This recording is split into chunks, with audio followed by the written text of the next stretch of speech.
This item here just basically shadow dropped on the Lenovo Canada website. I haven't really seen anything about it online. It's the Lenovo Tab M9. I've had the M8, I've had the M10, I've had the P11 Pro, I've had the P11 Plus. Each of them had something that I didn't necessarily like. The 11-inch tablets were a little bit too big. They were beautiful for media consumption and, you know, gaming and that kind of thing, but they're a little too big for what I use them for. The 8-inch tablets were a little bit small for me, good for like reading ebooks and that. They're a little bit small and they're good, but they're a little bit more underpowered. Good for, you know, watching YouTube and reading books and things. This one here, as soon as I saw it, I immediately bought it. It was quite cheap. It was like 170 Canadian dollars. It was on sale, so I think I got it for like 150 or something before tax, which is around 120, 125, 30 American dollars. So the specs are interesting with this one here. It comes with a pretty good, SoC. This one here has the MediaTek Helio G80. The P11 Plus, which is also an Android tablet, has the G90T, which is going to be more powerful. We have the G90T. This is the G80. It's not going to be as powerful as the P11 Plus, but that's fine. I mean, what I'm using it for, it's going to be a media consumption / notes / probably emulation and light gaming type tablet. And the size, for me, I think is going to be perfect. So standard presentation there. I'll set that to the side.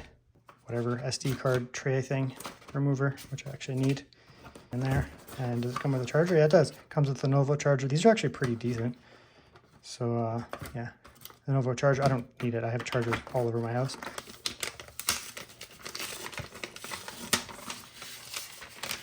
Yep.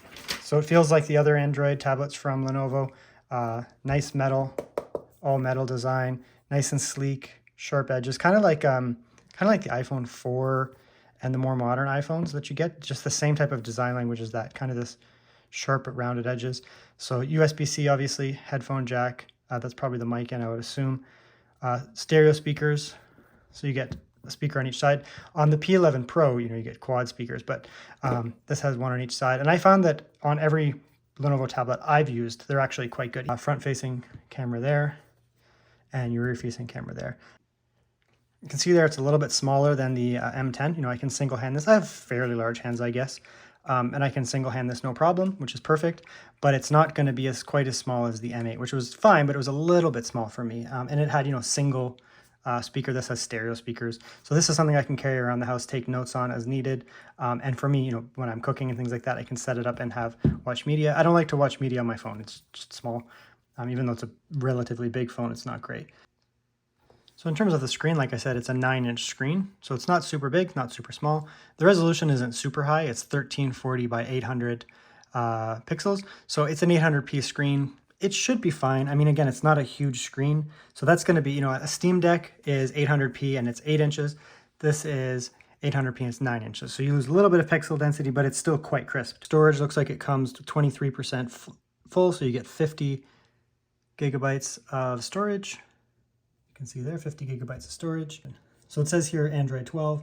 It says on their website it's upgradable to Android 13. So I'll do that in the background, but yeah, I'll get this updated in a moment or two and get it, you know, Android 13, all that. Cowabunga, folks. Welcome back. Are you dudes ready for a radical hang 10 pizza time? Seamless. But that's not all. You're not just limited to turtles. There are 2 other playable characters off the bat, so here we go. April O'Neil, the Ninja Turtles pal, who is either a reporter, if you're going off the 80s cartoon, or an intern at a biomedical research lab the turtles came from. Okay, we'll look at the visuals here, just, you know, check out the colors. It's actually quite a nice screen, to be honest. It's only 60 hertz, you know, it's not the biggest screen, but the colors are very, very vibrant, extremely vibrant. So if you've used the Lenovo M8, the Samsung 8-inch tablets, they don't have good screens. They're very dull and they just don't look good. This has a really vibrant screen, quite bright, obviously. The colors pop. It's actually a really nice screen, to be honest.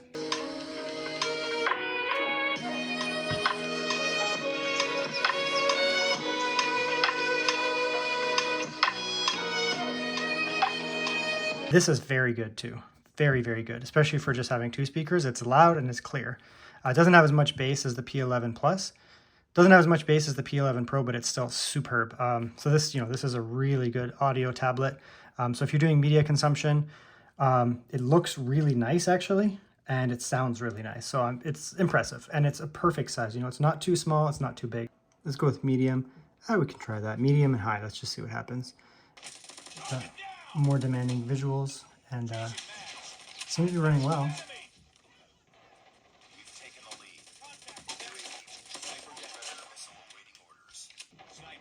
Yeah, so it seems to be running quite well actually, with this like higher FPS. I don't think this game is super demanding.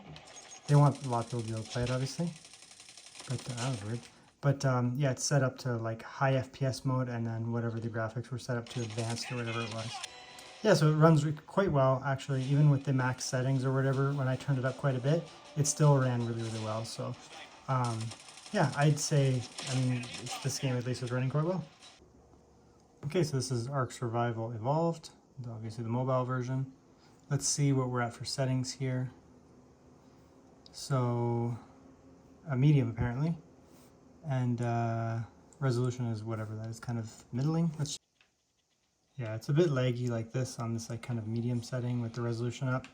It's running okay, but it's a bit laggy. You can see when I'm turning there. Try that.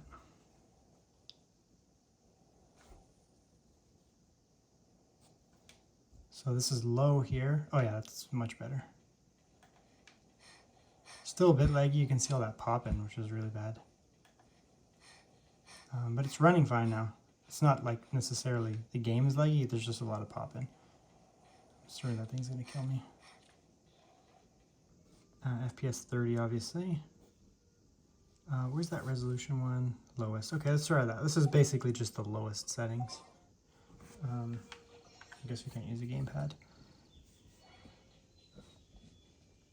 Ooh, even that's pretty laggy. Maybe it's just the beginning. We'll see if it cleans itself up.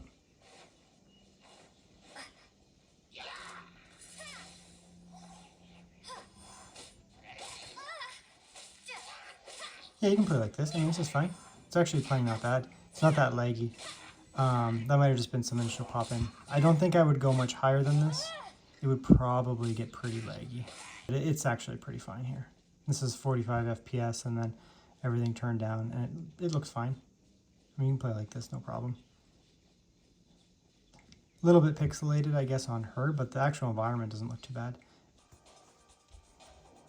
Okay, so now we're in some N64. We'll just do Mario Kart here. I like to test Mario Kart because it's pretty quick and easy to get into, and also it's a pretty good test of sound. We'll just see how this runs. There's no joystick support in this emulator, but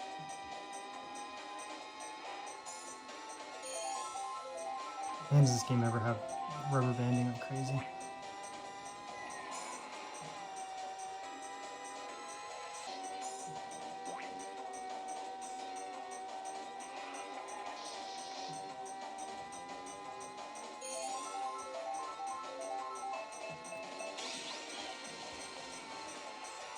Yeah, so N64 runs perfect.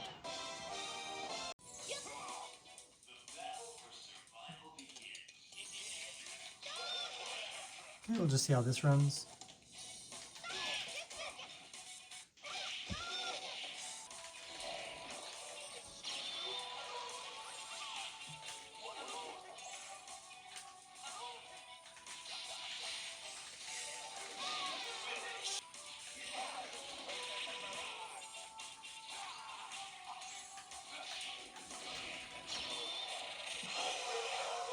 Yeah, so Dreamcast runs legitimately perfectly. This is a 2D game, but I mean, it runs really well. And emulation for Dreamcast is pretty well evolved, so.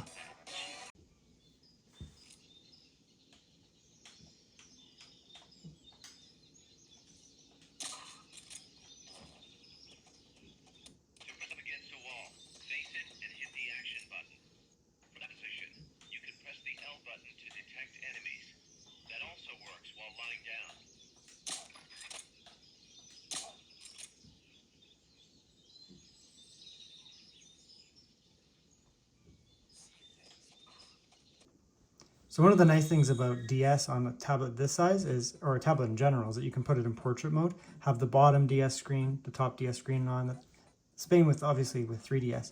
But, you know, and then you can hold it in like a portrait mode down here. You don't necessarily need a controller like I'm using. You can just hold the device and move these down a little bit, which is awesome, especially if you're playing like RPGs or something. So the tablet is too big though. You know, if you have like the P11 Pro Gen 2, the really big one, or like, you know, an iPad, or like, you know, one of those like 11-inch or even 13-inch tablets, those huge things, it just becomes too unwieldy for this type of emulation, especially if you're holding it. But like this 9-inch is perfect. 8-inch is good too. You know, I don't mind like the M8. It does lack some power, obviously. This is much more powerful than that, but that's, you know, it's a little bit small. This is a really good size for like emulation and media consumption. It's kind of perfect. 10-inch would probably be okay as well, but I just find 11-inch screens just too big, to be honest. They're just a little bit too much. So what's my final takeaway on this tablet here? It's actually quite nice. The size of it is perfect for me. I find that, you know, I've had the M8 and 8-inch tablets and they're a little too small. They're not bad, but they're a little bit too small. You know, you lose an inch off the size of it, and then you're getting into something that's not much bigger than like a large smartphone. And then you can, you know, you can get like the M10, which is a little big, and then like 11-inch tablets, they're really large in my opinion. I just don't like tablets that big. You know, if you're setting them on your lap or something like that, or like on a counter or something and you're just watching shows, I mean, those big tablets can be nice, I guess. But if I'm actually like holding this and using it, this is a perfect size. I'm actually a huge fan of this 9-inch size. I don't know why more companies don't make 9 inches, but this is a nice tablet. I mean, it doesn't have the best screen in the world. It's 800p or so. You know, it's not a full 1080p screen, but it's smaller. You know, it's not a huge tablet. So it looks nice. The colors are really vivid, obviously. You can see here the colors are really nice. You know, they look great. No issues with the colors whatsoever. So I'm really, really happy about that. For a media consumption, like handheld media consumption tablet, this is the perfect size for me. If I get on a plane or something like that, I don't want a laptop size tablet, like a 12-inch tablet on this tiny little table. It takes up the whole airplane table. If I want something, you know, in bed, I don't want this giant screen in front of me on my bed. The phone is a little too small. I don't always want to be on my phone all the time, like a little iPhone screen or whatever. This is a perfect size. If it was more powerful, I mean, that would be awesome, but then it would also increase the price. So for me, this is actually perfect. I wouldn't want to pay more than what I paid, which is not very much for this tablet. If they added more, if they added a more powerful version, may appeal to other people who need more specs and more power in their machine. But for me, this is pretty much perfect.